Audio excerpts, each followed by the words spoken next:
Je suis reconnaissant pour l'appel prophétique au service missionnaire lancé par le président Nelson et le message missionnaire inspirant de Frère Ballard ce matin, ainsi que celui de Frère Aducatus.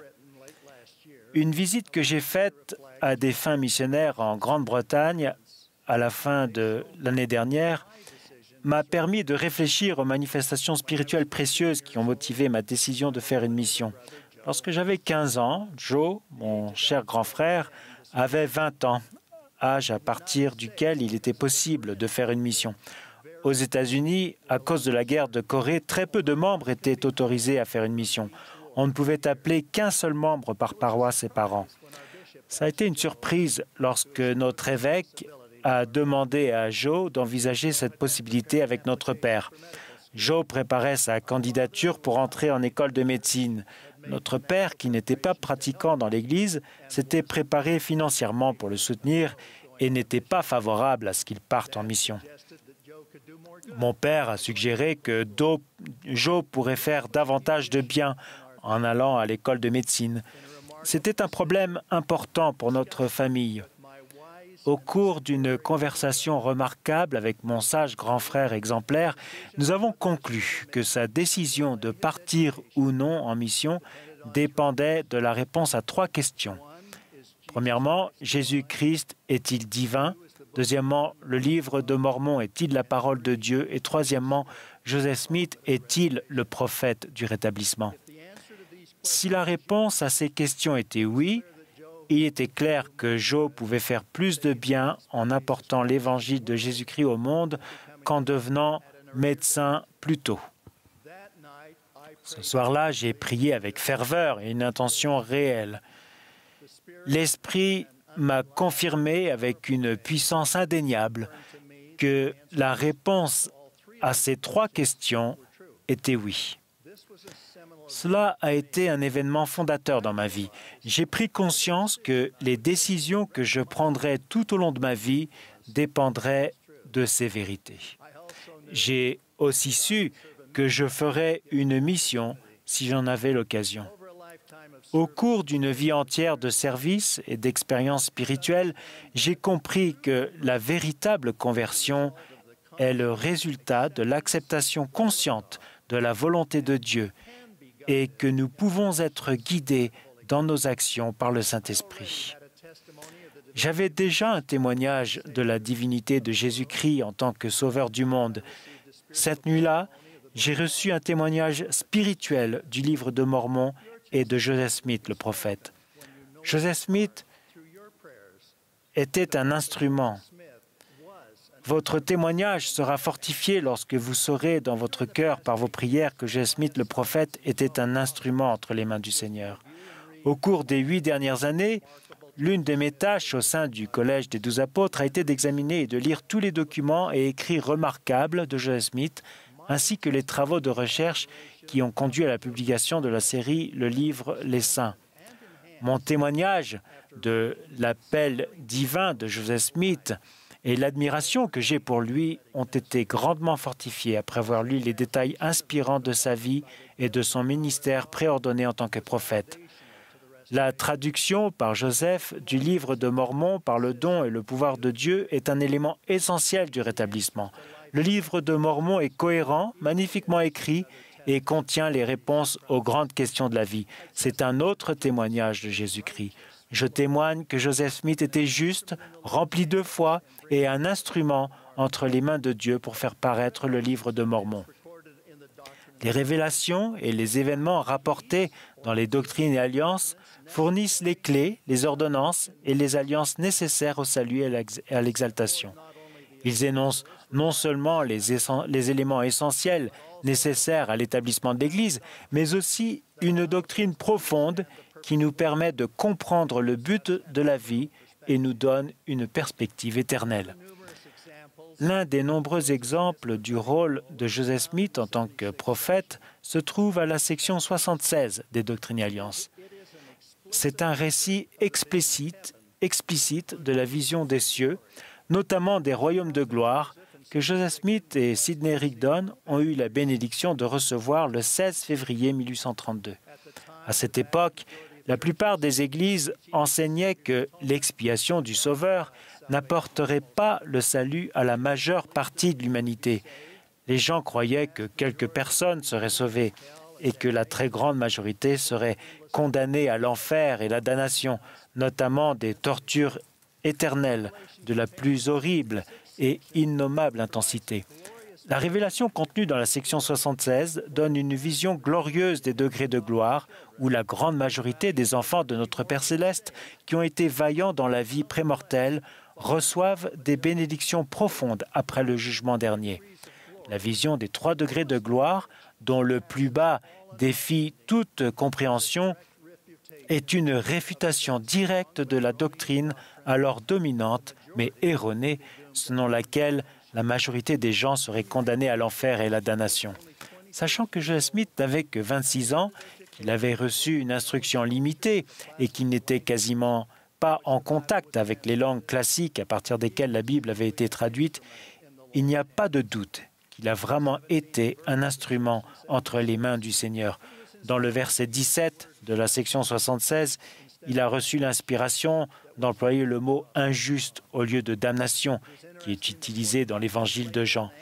Il est intéressant de noter que 45 ans plus tard, un dirigeant anglican et érudit des textes classiques reconnu et qui s'appelait Frédéric Farrar et qui a écrit La vie du Christ, a affirmé que la définition de la damnation dans la version du roi Jacques de la Bible était le résultat d'erreurs de traduction de l'hébreu et du grec à l'anglais. À notre époque, beaucoup de personnes ont adopté l'idée qu'il ne doit y avoir aucune conséquence au péché. Elles sont favorables au cautionnement inconditionnel du péché, sans repentir. Notre doctrine révélée non seulement réfute l'idée que la plupart des gens sont condamnés éternellement à l'enfer et la damnation, mais établit aussi que le repentir personnel est une condition requise pour prendre part à l'expiation du Sauveur et hériter le royaume céleste. Je témoigne que Joseph Smith a réellement été un instrument entre les mains de Dieu pour faire paraître le livre de Mormon. Grâce au rétablissement de l'Évangile de Jésus-Christ, nous comprenons l'importance du repentir et des œuvres de la justice. Nous comprenons l'importance suprême de l'expiation du Sauveur et de ses ordonnances et alliances salvatrices, y compris celles accomplies dans le Temple. Les œuvres de la justice émanent de la conversion et en sont les fruits. La véritable conversion provient d'une acceptation consciente de la volonté de Dieu et d'un engagement conscient à le suivre. Les conséquences et bénédictions qui découlent de la conversion sont une paix véritable et permanente et l'assurance personnelle du bonheur suprême en dépit des tempêtes de cette vie. La conversion au Sauveur change un homme naturel en une personne sanctifiée, née de nouveau et purifiée, une nouvelle créature en Jésus-Christ. Quel devoir découle de la conversion? Dans la prison de Liberty, Joseph Smith a fait remarquer qu'il y en a beaucoup qui ne sont empêchés d'accéder à la vérité que parce qu'ils ne savent pas où la trouver.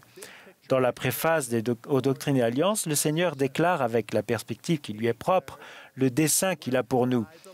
C'est pourquoi, moi, le Seigneur, connaissant la calamité qui s'abattra sur les habitants de la terre, j'ai fait appel à mon serviteur Joseph Smith, fils, lui ai parlé du haut des cieux et lui ai donné des commandements, afin que la plénitude de mon évangile soit proclamée par les faibles et les simples jusqu'aux extrémités du monde. Cela inclut les missionnaires à plein temps. Ça inclut chacun de nous. Ça devrait être une priorité absolue pour toutes les personnes qui ont eu la bénédiction d'être convertis à la volonté de Dieu. Le Sauveur nous invite gracieusement à être sa voix et ses mains. Son amour nous guidera. Il a enseigné à ses disciples, « Allez, faites de toutes les nations des disciples. » Par l'intermédiaire de Joseph Smith, il a déclaré, « Prêchez mon évangile à toutes les créatures qui ne l'ont pas reçu. » Une semaine après la consécration du temple de Kirtland, le dimanche de Pâques 3 avril 1836, le Seigneur est apparu dans une vision magnifique à Joseph et Oliver Cowdery. Il a accepté le temple et a déclaré « C'est là le commencement de la bénédiction qui sera déversée sur la tête de mon peuple. » Lorsque cette vision s'est refermée, Moïse est apparu et a remis les clés pour rassembler Israël des 4 coins de la terre et pour ramener les 10 tribus du pays du Nord. Russell M. Nelson, notre prophète bien-aimé aujourd'hui, qui détient ces mêmes clés, a dit ce matin « Jeunes gens, vous avez été réservés pour cette période où le rassemblement promis d'Israël a lieu.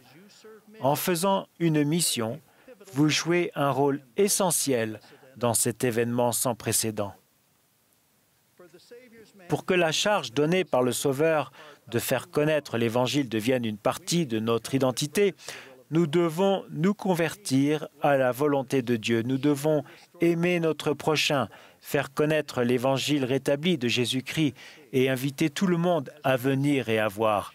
En tant que membres de l'Église, nous chérissons la réponse de Joseph Smith à John Wentworth, éditeur du journal Le Chicago Democrat en 1842.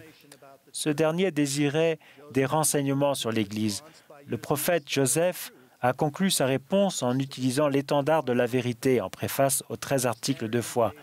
L'étendard communique de manière concise ce qui doit s'accomplir. Aucune main impie ne peut empêcher l'œuvre de progresser.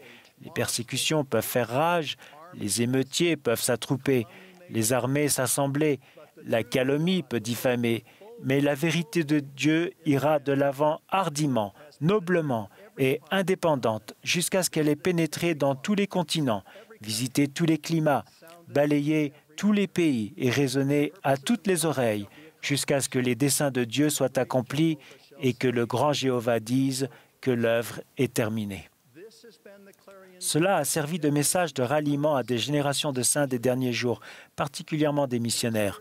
Dans l'esprit de l'étendard de la vérité, nous sommes reconnaissants qu'en pleine pandémie mondiale, des missionnaires fidèles fassent connaître l'Évangile. Chers missionnaires, nous vous aimons. Le Seigneur demande à chacun de nous de proclamer l'Évangile par nos paroles et nos actions. Notre conversion personnelle implique la responsabilité de faire connaître l'Évangile de Jésus-Christ au monde entier. Proclamer l'Évangile nous permet d'accroître notre conversion à la volonté de Dieu et de le laisser prévaloir dans notre vie.